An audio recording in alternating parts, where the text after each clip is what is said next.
ایک بھائی کا بہت ہی اہم سوال ہے. وہ سوال یہ ہے کہ مساجد میں دنیاوی باتیں کرنا کیسا ہے؟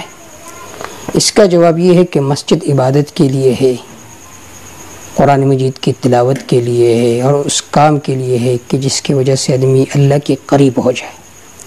اب مسجد میں دنیاوی باتیں کرنا یہ حبط اعمال کا سبب ہے. اس کی وجہ سے اعمال بیکار ہو جائیں گے، ضائع ہو جائیں گے. حدیث پاک میں آتا ہے، حضرت حسن سے مرسلن یہ روایت منقول ہے، قال رسول اللہ صلی اللہ علیہ وسلم یأتی علی الناس زمان یکون حدیث فی مساجدہم فی امر دنیاہم فلا تجالسوہم.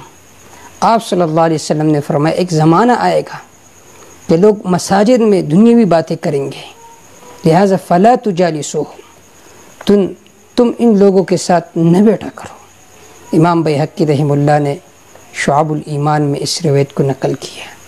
تم ان کے ساتھ نہ بیٹھا کرو، ان کے قریب بھی نہ چاہو. تو آج کل ہم دیکھتے ہیں کہ لوگ مساجد میں دنیاوی باتیں کرتے ہیں، قوموں کی، ملکوں کی سیاسی باتیں. ان باتوں سے احتراز کرنا چاہیے. مسجد میں صرف اللہ کا ذکر کرنا چاہیے، عبادت کرنی چاہیے. دنیاوی باتیں کر کے آپ اپنے اعمال کو ضائع کر رہے ہو. حدیث پاک میں آتا ہے جب آدمی مسجد میں جاتا ہے تو جماعت کے کڑی ہونے تک یہ پورا وقت عبادت میں لکھا جاتا ہے. اگر آپ دنیاوی باتوں میں مصروف رہو گے تو اس سے آپ کے اعمال ضائع ہو جائیں گے. لہذا ان چیزوں سے اپنے آپ کو بچا کر رکھے. واللہ تعالی اعلم بالصواب.